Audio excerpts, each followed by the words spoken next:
Olá pessoal, Márcia Cavalcante da TV Inovação, eu aqui novamente com a minha filha Vitória e vamos falar um pouquinho hoje sobre apps ou os famosos aplicativos.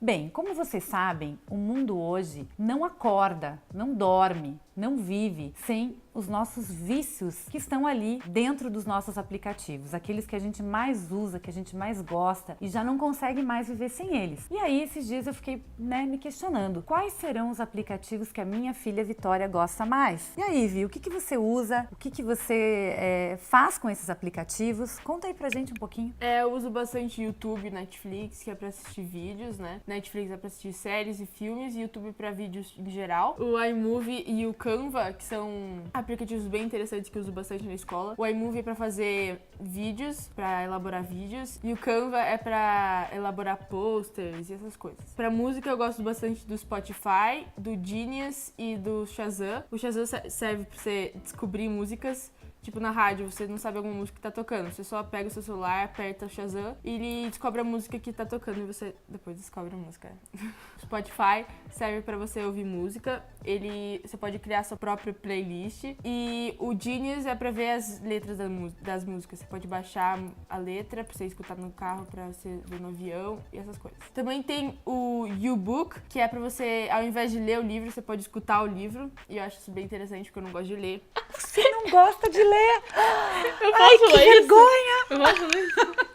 Pra edição de foto, eu gosto também bastante do Facetune, que algumas vezes você tá com uma espinha, alguma coisa, você só tipo tira a espinha na foto. Na escola eu também uso um aplicativo que chama Calculator, que é pra calculadora. Google Classroom e o Google Drive, que é pra você compartilhar documentos da sua lição, alguma coisa. E também o Pinterest, que é pra você achar inspirações ou alguma coisa que você não sabe, você só procura lá. Eu uso muito o WhatsApp, o Snapchat e o Instagram, que são redes sociais normais. O Nabu Fit também, que é pra fazer exercício, ele é bem legal. Mas que história é essa que você não gosta de ler? Você gosta de ouvir livros, é isso? É isso mesmo que eu ouvi? Sim. Puxa vida, que surpresa dessa mãe aqui que não sabia nada sobre você. Mas uma coisa que eu lembro que você não, quando você tá no carro, né? A gente tá ouvindo música e de repente você tá sabendo a letra assim, decora. Eu achava que era você que sabia decorar essa letra. Você tá falando que você baixa a música? Não, algumas vezes eu sei a letra. Poxa vida, eu achava que ela era assim, né? Não, mas... autodidata, inteligentíssima e tal. Eu tô brincando, você é super inteligente. Eu tô curiosa, Vitória. Você falou de um monte de aplicativos super interessantes que você usa muito, consome muito.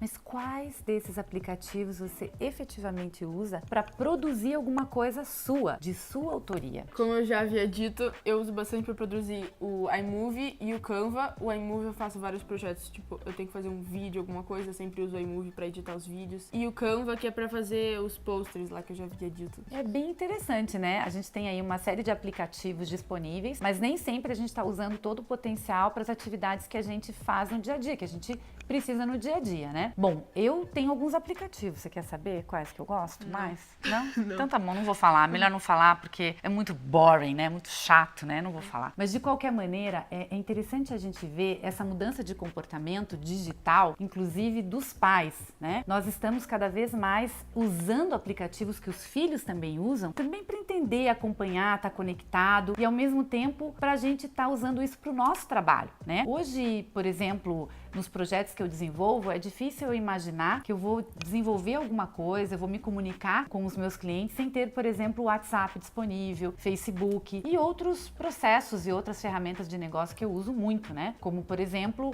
não o Canvas que a Vitória usa aqui para fazer pôster, mas é o Canvas modelo de negócio que eu uso para desenvolver e ajudar alguma startup, né? Eu uso bastante. E algumas vezes, quando eu tô um pouquinho ansiosa, que eu quero relaxar um pouquinho depois de uma agenda super corrida de trabalho, tem alguns aplicativos como, por exemplo, Happify, outros aplicativos que ajudam a diminuir a ansiedade, facilitar você entrar num estado de meditação. Então a gente também olha esses aplicativos mais zen, né, para desacelerar um pouquinho o que a gente precisa. Mas afinal, pessoal, vocês sabem o que são aplicativos? Da onde vem essa palavrinha app? Ah, porque eu baixei um app. Ah, porque eu estou utilizando um app. O que é app? APPS. App é uma abreviatura para applications. Applications são aplicativos. Essa palavrinha aplicativos nada mais é do que a versão mais atual para a palavra software, né? Que iniciou lá o seu grande boom de desenvolvimento na década de 50 e 60. Já na década de 80, 90, quando eu estava na universidade de ciência da computação, a gente chamava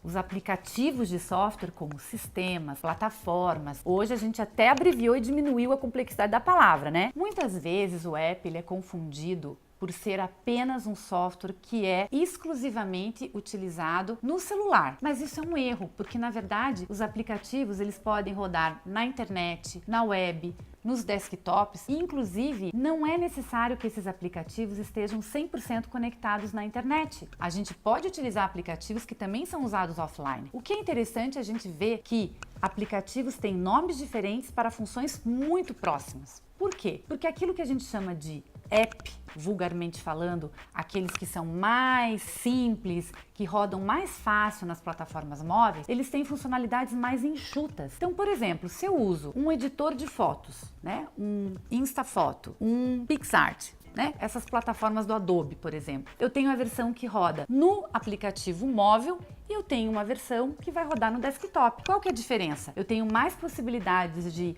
usar mais funções desse aplicativo no desktop, porque eu tenho mais poder de processamento nessas máquinas, e na versão móvel, que eu já tenho uma capacidade mais diminuída, ele é mais simples e mais fácil de usar. Essa é a principal diferença. Agora, o que a gente pode pensar e lembrar um pouquinho da história do software, né? Que começou lá atrás, na década de 50, que na sua natureza o software foi desenvolvido com um conceito de ser simples, de ser uma combinação das pessoas e a facilidade dos métodos. Eu tô lembrando de como que essa palavra software veio no mundo, né? Que é difícil de a gente explicar assim espontaneamente. E eu uso a palavra muito complexa, eu tenho que usar a palavra simples. Então é difícil você sair do complexo para o simples. O interessante é saber que a palavra software, né, do jeito que ela surgiu naturalmente de um processo de evolução do próprio hardware, que são todos os aparatos físicos da computação. Porque as pessoas elas tentavam facilitar o processamento numérico e essa combinação método e pessoas era a combinação soft, a combinação suave do processo de hardware. Por incrível que pareça, ele começou justamente com as mulheres. As mulheres eram o software daquela época, literalmente o objeto de processamento matemático naquela época. Ou seja, a personificação do software, lá na década de 50 e 60, eram as próprias mulheres que faziam os cálculos matemáticos quase como uma linha de produção e nessa evolução os dados numéricos foram transformados em dados simbólicos e a gente começou aí toda a geração de linguagens de programação. Eu ainda tive contato com a linguagem Assembly, C++, C, mas teve toda uma evolução desde a década de 60 até que nós chegássemos hoje ao que chamamos de app. Eu vou deixar no canal para vocês um pouquinho da história da computação e também o que significa esse monte de abreviação aí do mundo do software para vocês entenderem como é que está evoluindo e como ele vem cada vez mais facilitando a vida das próprias pessoas que desenvolvem esses aplicativos para vocês. Então, vou deixar para vocês novamente um convite caloroso para que vocês se inscrevam no canal, curtam, compartilhem,